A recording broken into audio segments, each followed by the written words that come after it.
All right, another episode and another giveaway. The winner of the pack sacks, the 4-set, I am about to read your comment. This is from Ozark Dweller. This podcast is amazing. Listen to every drop. The way they open the podcast with a prayer, the stories they tell, the people they interview, and the way they point everything back to God. It's an amazing podcast and always a bright spot for me when the episode drops. Give this pod a listen. It's always full of gold and encouragement. Okay, you are this week's winner. We really, really appreciate the 5-star review and the fact that you left some encouraging words with that. It means so much. You guys are literally the backbone of Initial Ascent, and we can't thank you enough for it. Ozark Dweller, I want you to email info@initialascent.com, and in the subject line, put podcast winner. Email that email and get your name and your address, and we will get these in the mail for you. Really appreciate it. Everyone out there, appreciate it. I'm going to keep giving things away until they tell me I can't give you free stuff anymore. Hopefully that doesn't happen. Next giveaway, we're going to give away a Pyro Putty Elite Dual Arc Lighter. So this episode with Tim Tucker, I want another 5-star review. Please leave a comment, share the podcast with your friends, and I'm going to pick a winner in another week, maybe a couple weeks. We might let this one cook. We'll see. But leave a 5-star review. Thanks, guys.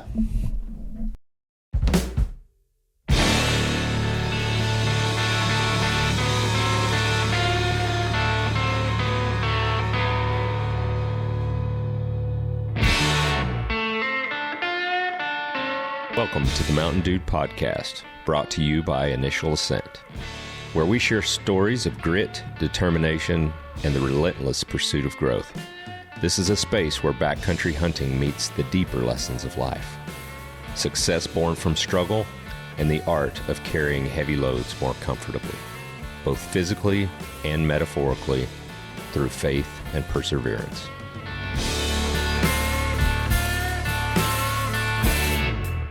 Join us as we explore the paths that shape us, celebrate victories big and small, and fuel our journey with hope and tenacity. This is the Mountain Dude Podcast, where we climb higher together.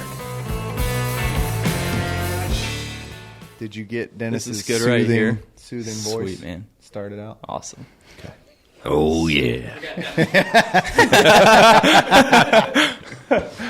Oh, that's funny. Yep. And we got one angle going. Yep. That's good. Ear hole action. You got Dennis's good side. I did clean my ears this morning. Okay. That's good. Perfect. You got a hair coming out. Yeah, you know what? I discovered one the other day. Oh my gosh, it scared the you-know-what out of me. Yes. No. That's how you know you're getting old. Exactly. That, right? And I'm like, Carrie, come look at this. And then she starts playing with it. That's also how you know you've been married a long time. Yeah. Oh Really? Really? Yeah. You know, if you pull it. I know it's there because my wife, she'll walk onto it. Oh, no. Golly. If you pull it too much, 2 will grow back. No. What? That's what I heard. I've been trying to pull hairs up here. Just doesn't work, though. Exactly. Oh, golly. Oh, my gosh. That's hilarious. Yeah, it sucks getting old. It does. I'm trying to figure out how to avoid it, but I haven't. It's tough to do. Yeah. How old are you? I'm 23. 23. Yeah. Golly. I didn't know that. I didn't I realize love you were that. that Yeah. young. I'm a youngin'. Yeah. I'm a youngin'. I'm still in college. Good. I've been Wild. I've drug it out a little bit. That's okay. But I've been working good full for time. you. Yeah, the whole time, and yeah, finally finishing in the spring. No, that's exciting. It's great. I'm so excited to be done. bet you I'm are. so excited. Are you going? Where are you going? Idaho State. Okay. Yep. Pocatello. Do All everything online. Okay. All That online. makes sense. Okay. It's crazy. It's unbelievable that you can do it completely online now. It definitely wasn't that way in my day. I mean, we didn't even hardly have online. Al Gore hadn't invented it yet.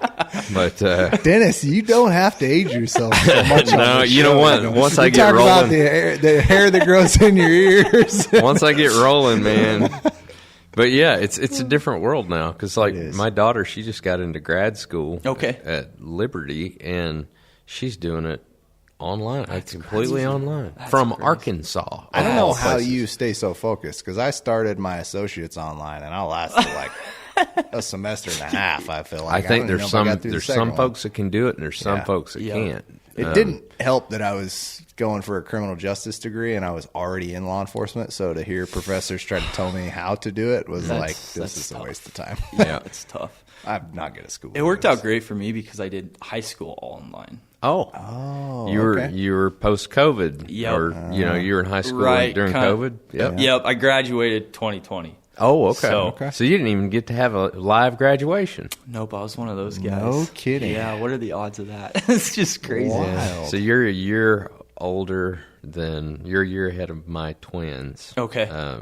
So yeah, they graduated in 21, I think. Okay, gotcha. So Yeah, I Man, mean, even that year was probably You're going to be there crazy. having kids graduate soon. It goes too fast, I promise. I know. And Where have the last 4 months gone? It's- It's it flies. Mm-hmm. Yeah. It flies. It's Well, amazing. let's get this thing started do with it. a prayer. Father, we're so gracious to just be able to gather here together as friends, Lord. We love you, and we just ask that we can just bring glory to you, that we may just be able to uplift you, and you may use us in any way that you see fit. Lord, we want to be an example of you and to be just a lighthouse for your love. Lord, we love you. We give you all the praise. We ask you to forgive us for all of our sin, all of our shortcoming. We say these things humbly in the name of Jesus. Amen. Amen. Tim Tucker, welcome to the Mountain Dude Podcast. Thanks, man. Appreciate it. This is super exciting. I'm excited. have you. Yeah. It's funny because I feel like Joe's not here. Joe's taking care of other things, but we kind of got to tell that story. Yeah. Tim's listening to the podcast in a Starbucks. Yeah. In walks Joe Elliston. And Tim's like, walk me through this. Yeah. No, I was sitting there just going about my day. Starbucks is it's usually my day is being in Starbucks. And yeah, I think it was one of the first episodes, like very early on in the podcast for you guys. And yeah, I'm listening to Joe in my earbuds, and I look up at the window, and here he's coming walking in, and I was like, "This is not real. Like this is so strange." Did you get starstruck? Is that what you're saying? No. I mean, a little bit. No, it was crazy. I mean, yeah, literally listening to him. He walks in, and so I went up and introduced myself. I'm like, yeah, I'm Tim. I was just listening to you. Like, super strange. That's weird. So, what Starbucks was it? We will ask the location of that. Yeah. No, we won't Not your ask. honey holes, Not but- exactly. Yeah, you may get lucky and get a sighting of him. But It's no, true. it was It's true. 10 Mile, the 10 Okay. Mile Starbucks, Right in across Meridian, from Shields. right across from the beautiful Shields Yep, building. that's Yeah. right. Crazy. Joe was probably just leaving a meeting with Shields. Yep. Probably so. That would be So my funny. guess. So funny. Yeah. Well, bring me through your background a little bit. Where you come from, Tim? I grew up in Central Washington. Lived there till I was 12. We moved to Idaho that fall. So I grew up big waterfowl guy. I love chasing ducks. Still do. Just not a lot of big game opportunity. I killed a couple deer in Washington, and so we kind of did it all. Big into bass fishing, kind of all that good stuff. We moved to Idaho, and that fall just kind of jumped right into it. I have a ton of family that lives here. I have an uncle that's a firefighter here, and he's big into backcountry hunting. And so my dad and I mean, we really had no clue what to expect on the backcountry stuff. Like our deer hunting was sitting in a ground blind in northern Washington, waiting for Totally whitetail. different world. Yeah. Yeah. But we jumped right into it. Like, bought a bunch of gear, went with my uncle that fall. Kind of fell in love with it instantly. I mean, it's easy to do. Yeah. Yeah. But yeah, we moved here. Yeah, that was kind of the start of like my growing up, and so I feel like all my memories have kind of been in Idaho. Okay. So that's been fun to kind of look back and be like, yeah, like I love Washington. It's a great state, but I've kind of grown up in Idaho, and we moved to Emmett. It's a tiny little town. Mm-hmm. Everyone hunts, everyone fishes. It's easy to kind of blend in with everyone.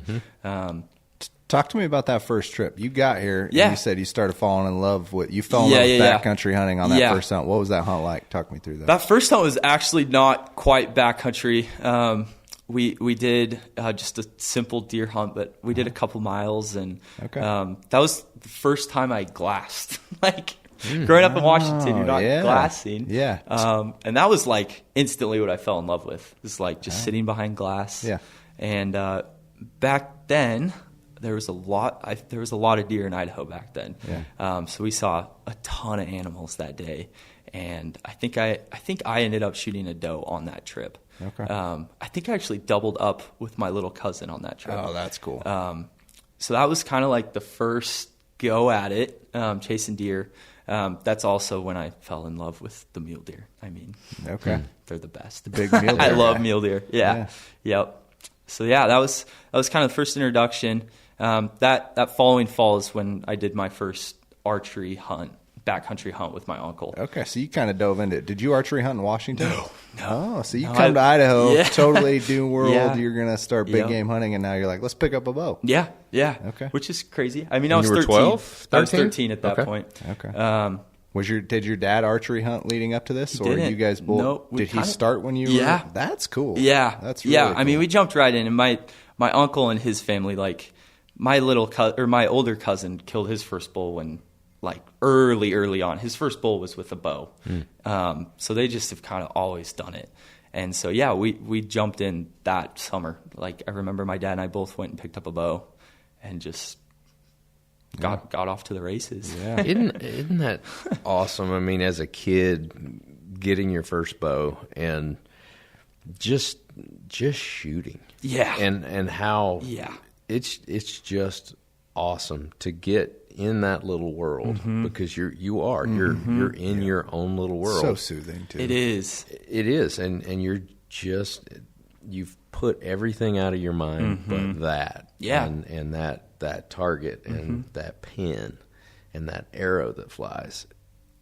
That, to me, I mean, people just don't understand unless you've experienced it. Absolutely. For sure.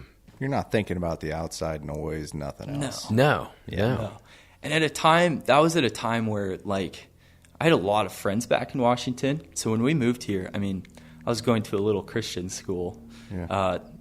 My cousins were my friends. And so growing up, like, shooting your bow in the backyard, like, those are some of the greatest memories ever. And at a time where it was just kind of this little group of us, I mean, the relaxation and the soothing of it, like, meant a lot to me back then. And if you're doing it with other folks, there's so smack cool. talk and all kinds of stuff. And it's always competitive with cousins. Exactly. It just adds to it. Obviously, yes. Absolutely.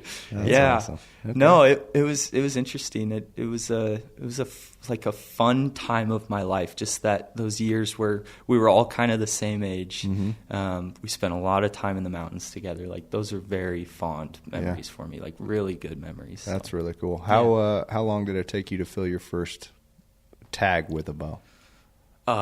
Until my antelope last year. No way. Okay. So what have you been hunting in that 8 or so year span? Yeah. Have you been consistently hunting with a bow? Or? So I think I hunted probably 5 or 6 years with my uncle and my dad and my cousins pretty hard with a bow for elk. And it was just elk. Okay.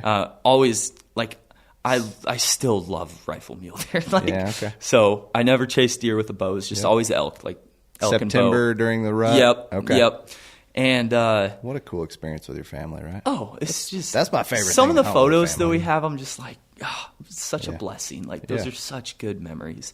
But yeah, I hunted 5 or 6 years really hard for elk with them, and I ended up developing pretty terrible target panic. Okay. To the point that I was just like, I'm over it, and I wanted to sell your bow. Yeah, I was done. Like, it got really bad. So I did. Like, I just quit for a couple of years. I didn't even hunt elk for a couple of years. I was just kind of over it.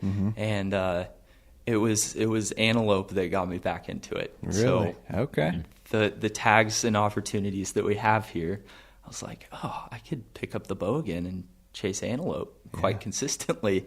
And so that's... What was that like to pick the bow back up? When you came back to it, were you still dealing with that target panic? I was. That break probably not helped? at the level I don't know what switched. I think just taking a break was like the best thing I could have done. Archery's it's like golf, man. There's a mental game to it. Absolutely. Talk to me about how bad, like you're saying it was so bad you wanted to give up, like you were completely missing targets, I take it. Yeah. Like I remember like my brain would not let that pin hit the target. Like I could not force my brain to have that pin hit the target. Wow. Like it got really, really bad there for a couple of years. Shooting an index release or, So is that all you primarily had shot when you were dealing with it? Yeah. Okay. So you're shooting an index release, you're dealing with really bad target Really panic, bad. which makes archery hunting not pleasant at all. Yeah, and it honestly killed my confidence for hunting overall. It's just like, I don't know if I can execute any shot at this point. Yeah. Like even with the rifle, I remember being like, yikes, like it really messed with my mental game for a while. That's tough. That's really tough because then you feel like you're not going to be successful no matter what you do. Right. Had you missed an animal prior to that? Is that maybe? I don't think I did. Really? Yeah, Okay. I had a couple like close calls in the elk woods. Yeah. I think I only got back to full draw like once or twice in those first 5 years. Okay. Yeah, I think I don't know what it was. I look back a lot and I'm like, like what was going on that kind of got me to that point with the target panic, and I can't really pinpoint it. Yeah. So you picked the bow back up. How did you get over that? You said that break probably helped you quite a bit. But there's still got to be some of that in the back for of sure. your mind, right? No, yeah, for sure. I think for one, I picked up a bow that really fit me, and like I immediately felt more confident with just the equipment. Yeah.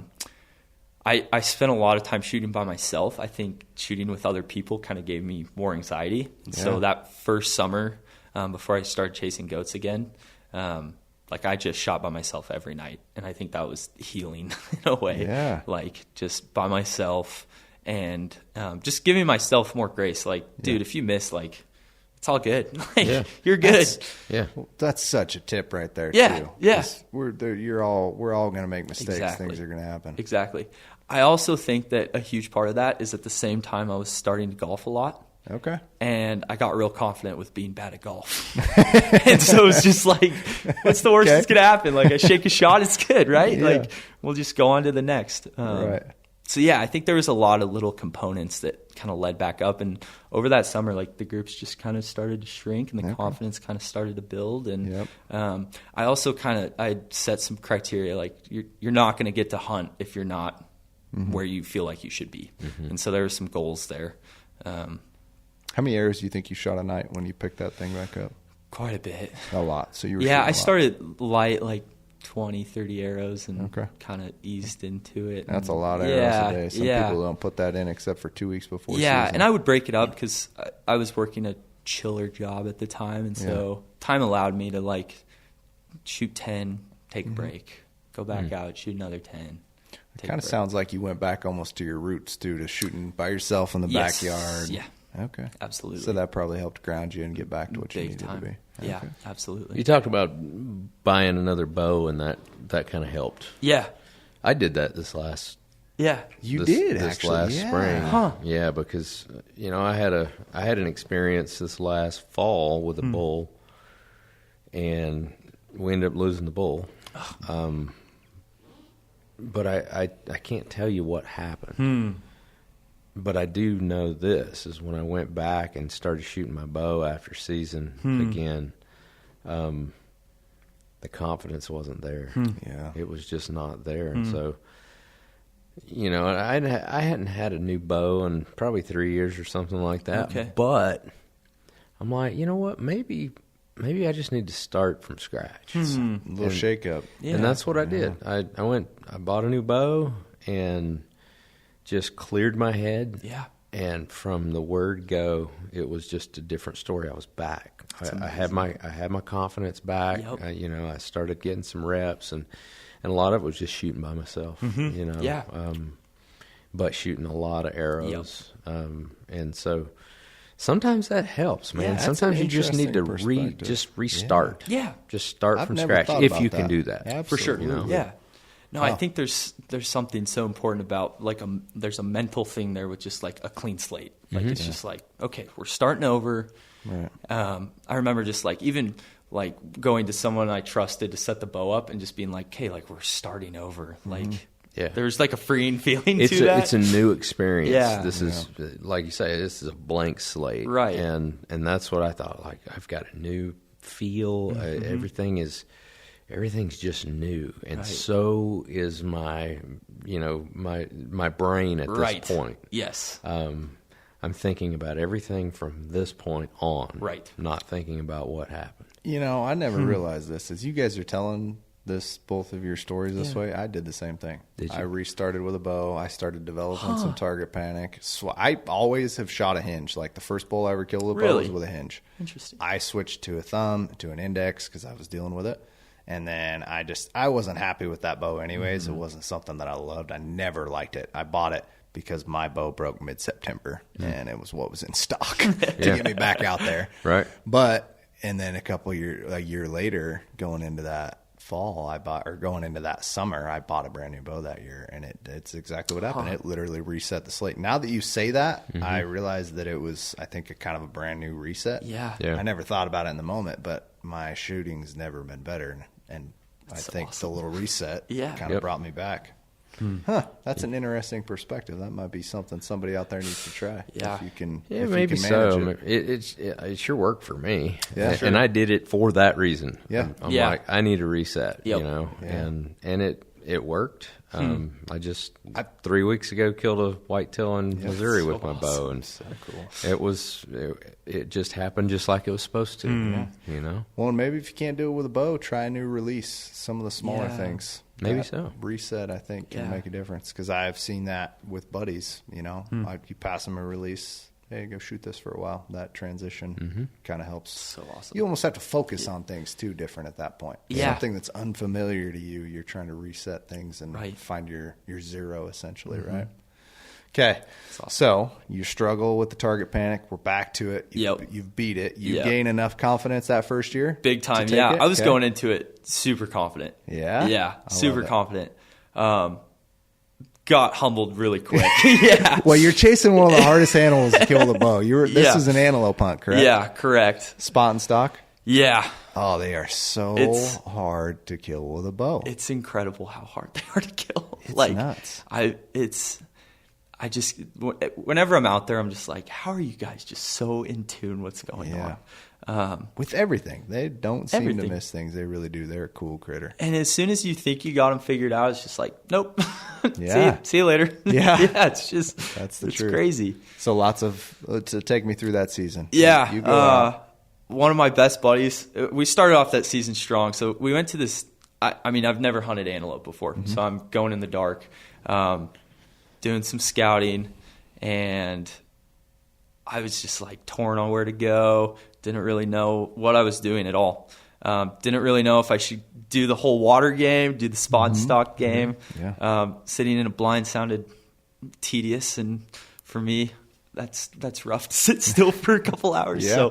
So, we started off that season strong. One of my best buddies drilled a beautiful buck that first, literally that first afternoon we got up there. No kidding. Spot and stock? Yeah. Wow. Yeah. And I was like, that was also kind of put an interesting perspective because I'm like, well, this is easy. Like, we just made a perfect stock and he drilled that thing. Like, this is awesome. Yeah.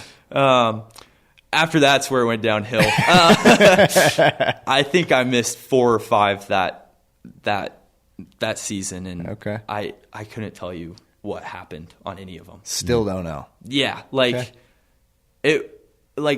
up until that point, I'd hunted for quite a while. Yeah. And so I was getting to the point where I was really comfortable and confident and could, take things a step at a time with my process and whatnot. Yeah.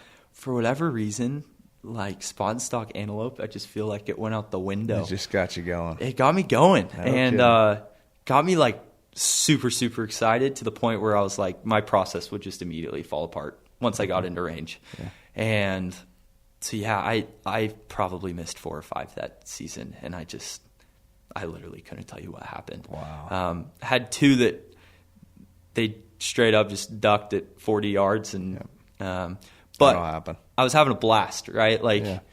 There's animals everywhere. There's so many opportunities. You're stalking all day long. That's it. You blow one stalk, you just go find another Exactly. group and See if you can work it out, you know, if they're in the right Yeah, spot. you want to get better at bow hunting, go chase antelope. That's no doubt. Absolutely. Better have some time on your hands. Yeah. Yeah. Okay. So these misses, you've talked about a couple ducking the string and then probably some that were on you. Yeah. Talk to me about your mental state at that point. Like, are you down in the dumps immediately? You're just coming back, getting into bow hunting. Honestly, not off the get-go. Okay. Like, I was just having such a blast, and there were so many animals that it was just like, okay, on to the next. On to the next. I love it. Yeah. That's a great mindset. It wasn't until, I think it was the last day, I went back up by myself, and I made the best stock I'd made the whole season. And I got into 25, and they were bedded, and I literally drew laying down, came up, and squeezed through. It was like the first time I like kind of went through a process of any kind that season, and pulled through my shot. And that, I mean, from bedded to turned the other way, like literally just he moved, and there was nothing I could do about it. Like I just straight up missed because he moved. Yeah. And at that point, I was like, all right, I'm a little frustrated. Yeah. Like we'll be back next year to figure this out. Yeah. So yeah. And that was last year? That was 2 years ago. 2 years ago. Yeah. Okay. Yep. But, you know, the cool thing about that is, and you had to have such a sense of gratification. Absolutely. Because, man, you were, did I say gratification? Is that did I use that word? I think that so. works. Yeah, that works. Maybe I meant satisfaction. I think gratification works. Okay, anyway, I digress. Yeah.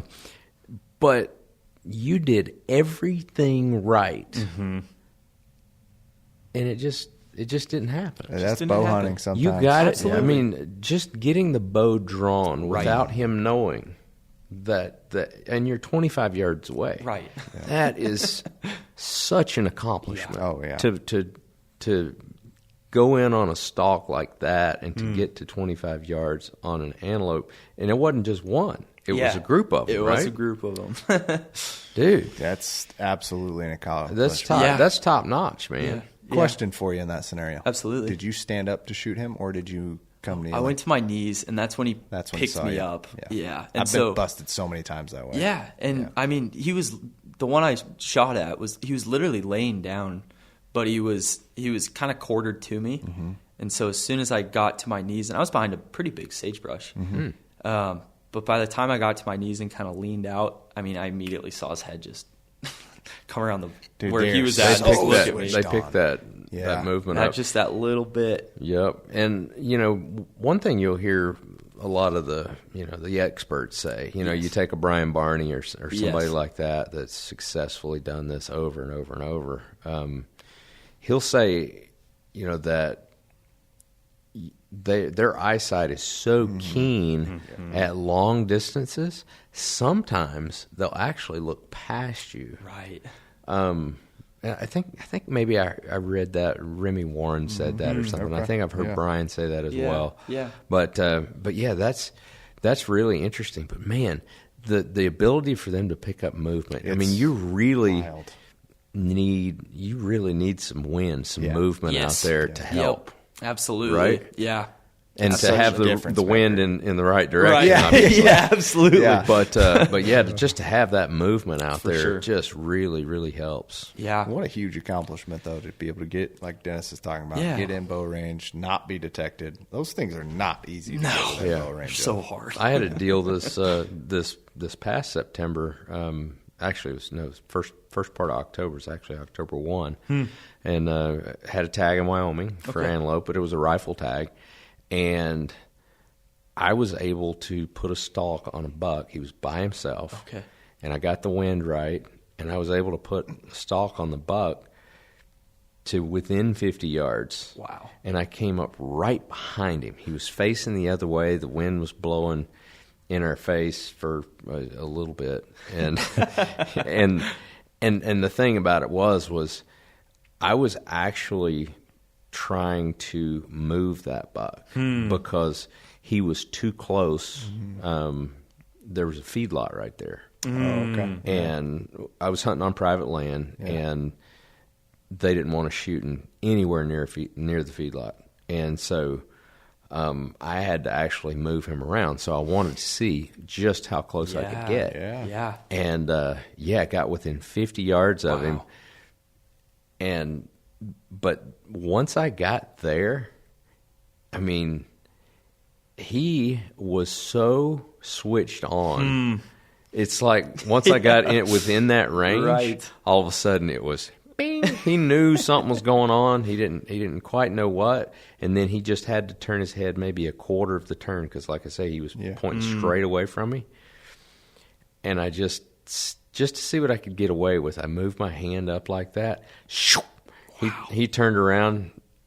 Just pegged me, and I'm like, well, I wanted to see what I could get away with. It wasn't that much. Yeah, Man, that is the most switched on animal I've personally ever hunted. Oh man, it's great. And switched on from such long distance. For sure. Yeah. That's the most frustrating part. Yes. Like other animals, I'm like, oh, well, you usually have a lot more topography of Right. hunting elk or deer, but I'm like, I get around, make opportunities happen. I gotta go 5 miles with antelope. Let's see it forever. Yeah, exactly. And trying to still try not to keep skyline stuff yourself and exactly in this country, it's hard. Right. No, so hard. It's so tough. It's so tough. So you end the season kind of on a high note, kind of on a low note. Yeah. What's your mindset at this point? Is this Determined. close? Like I'm like already counting down the days till October, August, whatever it is, 15th or whatever. Okay. The next year, and I went right back into it. That was something that I was proud of. Was I just kept shooting my bow that whole off season, which was great. Yeah. That's so important. So important. It's like in golf, you could have the worst round in the world, but you're always going to hit one shot. Yep. That you're like, oh yeah, yeah. I'm coming back. Yeah. I'm coming. I have to. That's like. When I'm shooting too, I have to end on a good arrow. Me too. If I don't, man.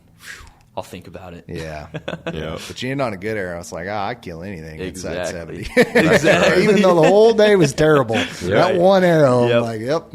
Exactly. Or that one clean break. Yeah. That happened just like you wanted it to. You know, where you got louder in your head. Yep. You know, to quote Joel Turner. Yes.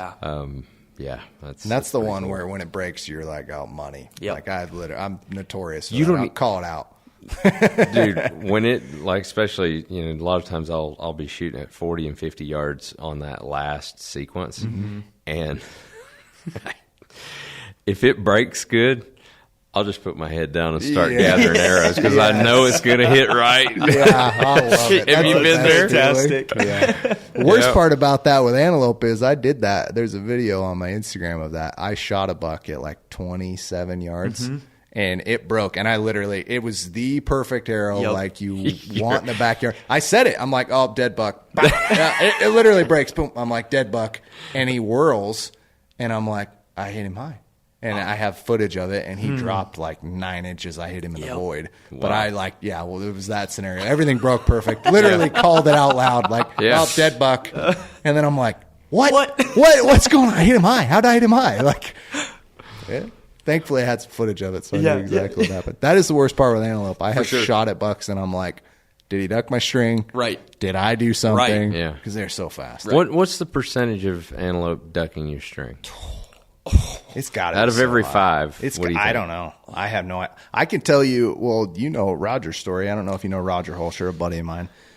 We were chasing 2 similar goats. Okay. He had a later tag than I did. Okay. And I was chasing a really big goat, and he ducked my string at like 34 yards, like belly to dirt. Missed him broadside. And I was devastated at that point.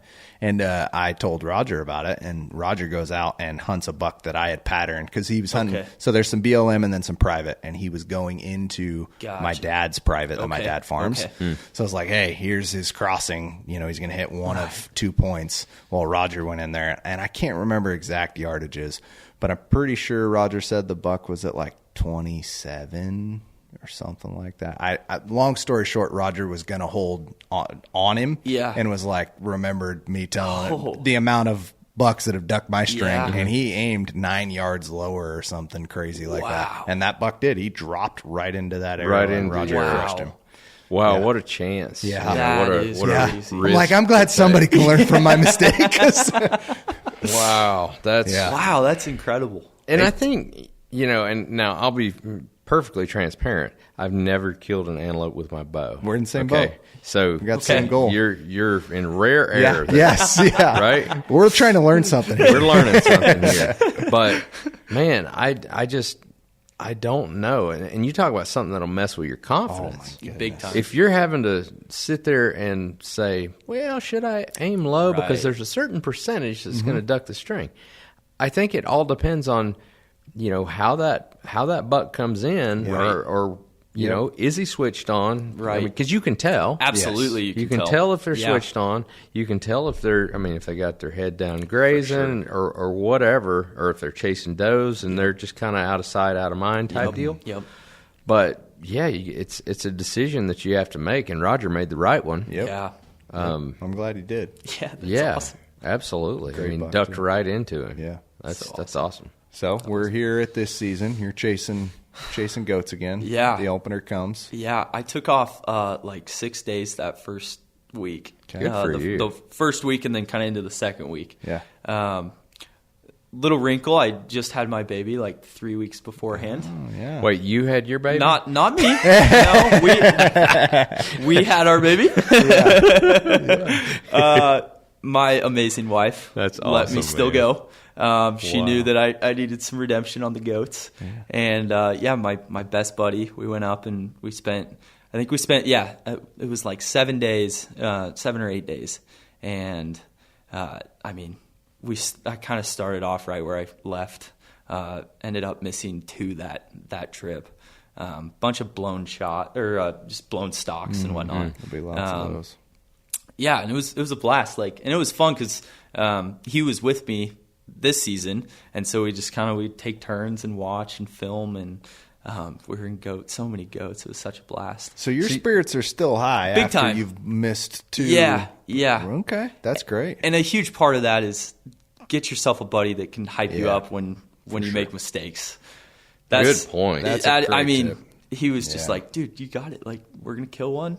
It's gonna happen this year. Like, you've spent the last couple of years doing it. We're gonna get one this year. So yeah, spirits were still high. Big props to him for that. So yeah, we did that trip. We went back and did like a little 2-day trip. Got on 2 really big bucks, which was sweet. And the whole time, right, I'm not picky. Like, I just want to get one under the belt. And ended up chasing that big buck on the second trip, and just super cool experience. Just didn't make it happen. Fast forward, I think we're winding down on the season, and there was like maybe one more weekend left. And my dad, he had never gone with me, so he's like, I kind of want to see what this is all about. He's like, but I got a day. I'm like, sweet, let's do a day trip. So we ripped up there and immediately glassed up right where they were, and there was like 6 or 7 little bucks in a bachelor group, and way up on this hillside. So like some vert, like fun stuff, some topography to kind of work with. Great, yeah. And a couple different guts that I could kind of use and work them, and they were kind of feeding back and forth, and so we kind of got on their level. And as I'm going up, I'm like, there's a water hole down to our right, back in this canyon. And kind of as we're going up, they're kind of working down. And I'm like, I feel like they're going to go to that water hole. My dad's like, okay, let's head over there then. I'm like, well, either way, like, we'll get over to them. We'll get in range of the water hole. And if they come, great. If not, we'll be able to see them still, and we can make a play, if they bed down or something. So we get over to the water hole, and they all 6 bed down. And I'm like, okay, we're going to be here a little while. What's the wind doing right now? It's perfect. It's just blowing straight down behind us. It was perfect. Cool. And we're like maybe 250 yards away from them. And I'm tucked up kind of in the sagebrush. My dad's behind me a couple yards. And where they bedded was just wide open, like no play. Of course. So I'm like, okay, let's just hang out, right? So I'm turning around looking at other goats now on the other hillside, like, what's plan B when this doesn't work out? And my dad's like, hey, there's one just stood up. I'm like, sweet. So I'm turning around, I glass him, and I'm like, whatever, he's just feeding. So I turn away. My dad's like, Tim, he's walking towards us now. So I turned back, and sure enough, he's walking. Now he's at like 200 yards, and his buddies are still up behind him. And I'm like, okay. Kind of start watching him a little more closely, and all of a sudden he just starts sprinting right at me. And I'm like, oh boy, here we go. And he ran all the way into 80 yards, stops, looks around. The water hole is at 50. So I stopped. It was kind of the last cover I had before it was just straight water hole. And he came all the way in and started drinking. And I just drew. And this was the first time. I think it was good, too, because I could see him coming in. So I was able to kind of like, this is what you're going to do. This is your process. Here's the steps you need to take. And as soon as he started drinking, I just kind of started going through the process, drew, got around the bush, and he didn't see me. And I'm like, okay, now the confidence is building. And I'm full draw, and I'm like, I got this. It's over. And let it fly, and I am dead on. And he didn't move. He literally didn't move. Okay. And he ended up spinning just a tad, like right as the arrow hit him, and just drilled him, and he dropped. Like, didn't take another step, just dropped. No kidding. And my dad has it on video. It's pretty cool. When I say that was the happiest I've ever been on an animal, like, it was the most overwhelming joy I've had. Like, finally did it. And it was more than just the goat, right? Like, it was just first bow kill. And overcoming this. Yes. This obstacle that you've been chasing. And then on top of that, to have my pops there with me. That's like, so special. It's fantastic. Yeah. It was just the best day ever. First bow kill. First bow kill. First antelope. First antelope. You just had your first kid. Yep. Your wife did a month? Yeah, at that point, we were at, she was like a month old at that point. Wow. And your dad's here to experience all that with you. You'll never forget that. No. Neither will he. No. That's incredible. And he got it on film. Yeah. We got it on film. I got to see this. Yeah, man. We're going to have to see this after the show. Absolutely. I gotta see that. It's pretty special. Amazing. And my dad's reaction is just like, makes me want to cry every time I listen to it. He's just so stoked. It was so special. That's awesome. So special. That is something you're never going to forget. No. Yeah, that's just awesome. Yeah. What a blessing. Wow. Such a blessing. Harvesting animals with my dad is like the peak of memories for me. Absolutely. Like the animals we've killed together, Yep. It's so special. Yeah. It really is. Yeah. And for your dad, now that I am a father, I can't wait for that moment. So I can only imagine how your dad feels. Like, Absolutely. Wow. Yeah. That's cool. And the first bow kill. That first bow kill is an emotional roller Oh, coaster. my goodness. Because when you're archery hunting, especially antelope, but anything in general, like I get out there with a bow and I'm like, this is impossible. Right. Nobody can do this. Right. Like, it's not going to happen. Yeah. And then when it comes together, man, and it can happen like that. So fast. Yep. I remember in the video you can see I just turned right around. My face is just like complete disbelief that it happened. And I think the first thing I said was like, did that actually just happen? Oh, like, that's awesome. Is that happening right now? Yeah. Yeah. It is just the most overwhelming. It's just the coolest thing. That's awesome. Yeah. Raw, real. Absolutely. emotion. Absolutely. Congrats, man. Thank you. So you're looking forward to this next year? Absolutely. Yeah, I'm stoked. I'm already counting down the days. Now, are you thinking about, are you applying for other states too? And you're thinking about doing the same thing? I think, so I got some friends in some other states. I have a lot of friends kind of spread out. Yeah. And so, do some swapping. I think Wyoming's next on the list. Cool. So start building some points and stuff. It's a great sate to go and do that, and heck, with Wyoming, I mean, you can draw different units with 1-2 points. Yeah. Pretty easy. Yeah. Just now I'm just like, where else can I chase goats? And it has quickly become one of my favorite animals to hunt. Yeah, that's cool. There's nothing really like it too, like the camaraderie too of like the buddies in camp and antelope camp's different than anything else, man. And it's cush, man. I live a good life when I'm on antelope. Usually pull a trailer out to the desert. Right. Yeah. Yeah, it's that antelope camp's much easier than elk camp. Drive roads, glass off roads. Exactly. Like, come on, it's so fun. Just a good time. So fun. Sure. Yeah. Well, it's been a whole year of firsts essentially because you then turn into rifle elk hunting, correct? Yeah. Yep. Yeah. So this was I think I've only had 2 Idaho rifle elk tags the entirety of my time living in Idaho. The rest of the time you're archery hunting. Yeah, yep. And I got 2, same buddy, just 2 incredible buddies that, like, I can't say enough about having buddies that push you, because these guys are just, they're crazy. They're so good at what they do, and they go so hard, and it pushes me. I mean, this year to the limits. I mean, I was struggling there day 5 or 6, whatever it was. Okay. But yeah, we decided to all do rifle this year. And I've hunted the last couple of years, archery with them for elk. And we're like, we're just going to do it. And it's a zone that we've archery hunted the last couple of years. And we're finally like, all right, let's just go see what we can do with the rifle. Spent 5 days grinding. It was rough. Backcountry hunt, or are you guys hunting from? Yeah, we were pretty mobile. So that's my preferred way to elk. Yep. We would camp kind of just at a trailhead, bomb in, and spend a day. Yeah, I love it. And we just kind of wanted to be mobile.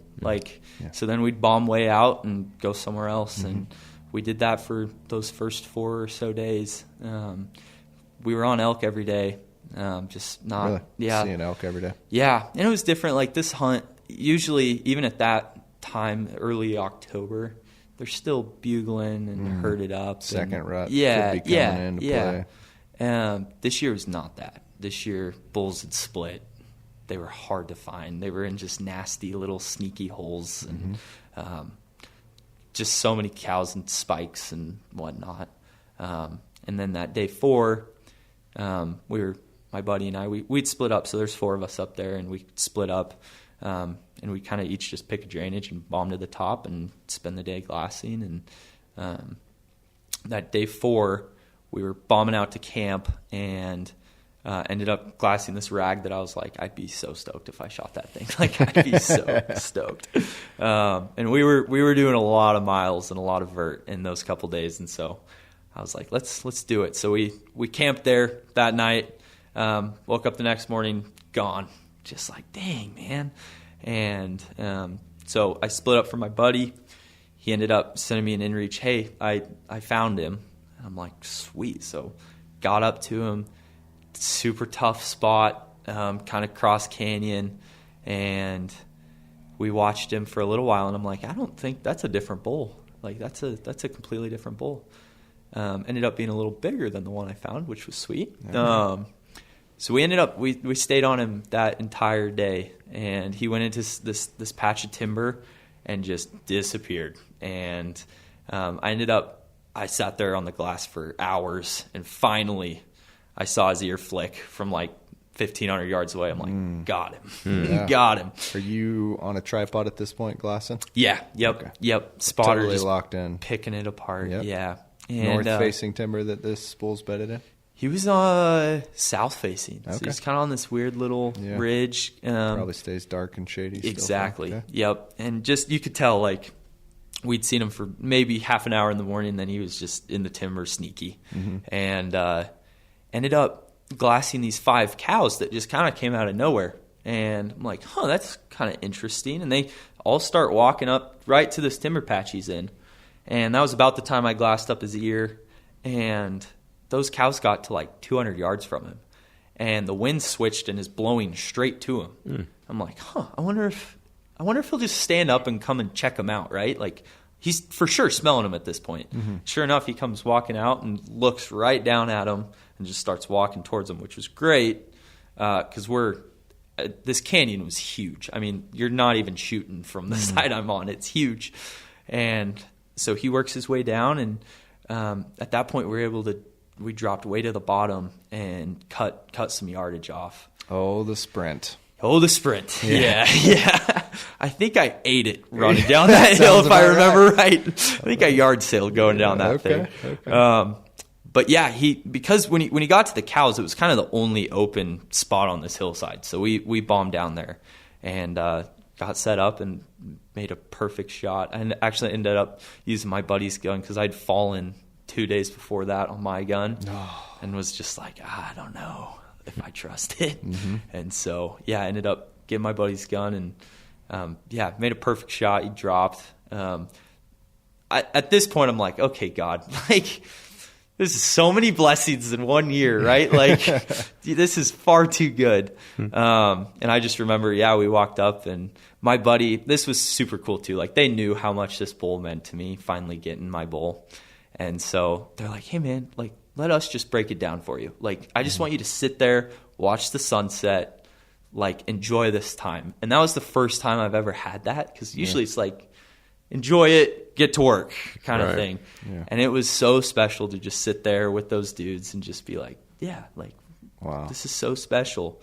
You got some good friends, sounds like. Yes, you do. I have some of the best friends. Like, what are their names? You go and give them a shout out. Yeah. So Cale, Carver, Noah were on this one. Okay.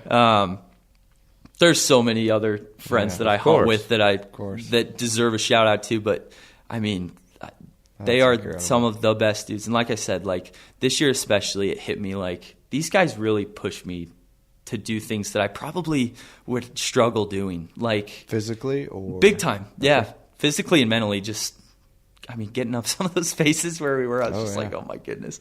And for them, it's another day. Okay. You know, we always talk about, successful people surround themselves with people that are quote unquote better than they are, or people that make them better. Yeah, absolutely. Surrounding yourself with the right people. Absolutely.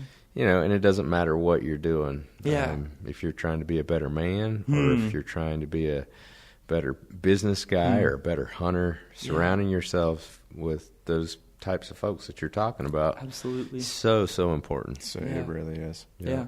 It's everything in all reality. Absolutely. The people you surround yourself for, the people you're going to become. For sure. Mm-hmm. For sure. It's very important. Man, what a year. Yeah. Good luck ever beating 2025. Dude. Yeah. That next 3 days later, I killed my buck. It's just like, what in the world? No kidding. Okay. Yeah. Rifle buck too? Yeah, rifle buck. I'd initially passed on him that morning and glassed him up again and realized that dude's got a broken leg. Really? His front leg right at the joint was just snapped. Huh. And like so, natural injury? Or I you think totally think it was shot, bullet. Yeah. Okay. I think he was shot. Yeah.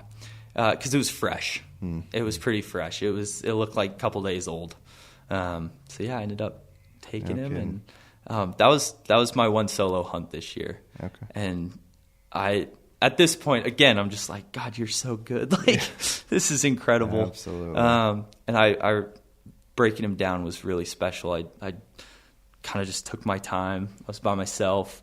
I went on my phone and was like, I need some worship music. Like, this is incredible, right? Yeah. The only song that was downloaded on my phone is the worship song that my daughter was born to. Oh, and I was just like, what in the world? Like, this is so good. Wow. So I just sat there breaking down my buck, just that song on repeat. And I was what is that song? It was, now you're putting me on the spot. Yeah. You thought rapid fire was going to be hard. That's right. It's All Hail King Jesus. I think it's Bethel. Love it. Yeah. I love it. We sing it at church. Yeah, exactly. That's awesome. That's incredible. And I sat there for hours and was just like, this is incredible. So yeah. And this year, another thing I learned was just like, God uses these little moments and like, hunting, right? It's just a simple thing, but God's like, I'm going to use that. I'm going to make a difference in your life and other people's lives. Like, obviously he would do that, but it kind of blows my mind sometimes that it's like, absolutely. You're using hunting, right? Like, what a simple thing to make such an impact. It's so cool. It's so special. Yeah. It is. We serve an amazing God. Yes, we absolutely do. It's cool to hear. This was one of the huge reasons we wanted to do this podcast. Is little testimonies like that. Yeah. It's cool to look out and be like, oh, God's doing this for so many people. It's absolutely. neat. Yeah. It's cool. Yeah, so let's go back to you. So there was one thing you said there with your buddies telling you to enjoy the moment, enjoy the sunset, and they're going to sit there and do all that work. Yeah. That's a servant's heart. Amen to that. And that just gets me all. Yeah.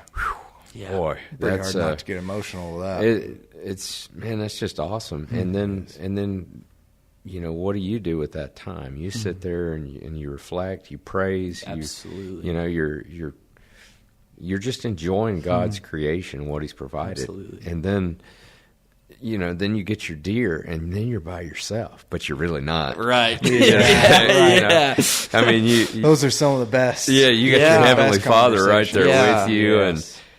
and you're just enjoying things, Yeah. and then you feel like you've got your daughter there with you, right? 100%. Um, That's such a good point. Yeah. Yeah.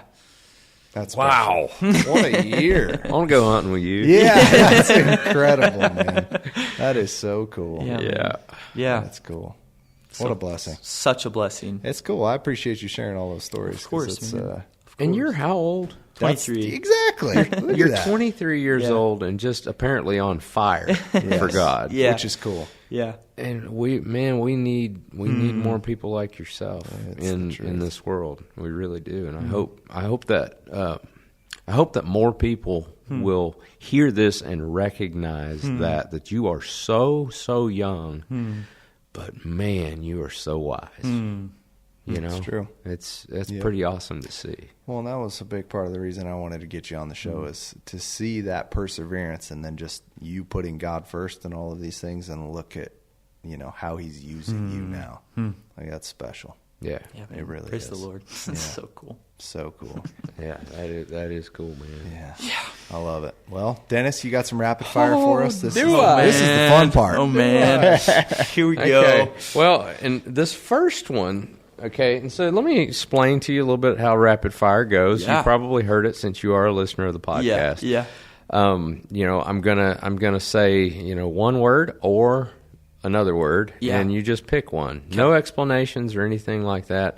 We just blow through them, and I'm gonna have about 6 of them for you. Sweet. Here, and this time it's all got to do with hunting, except for the last one. Okay. Okay. Sweet. All right, rifle or bow?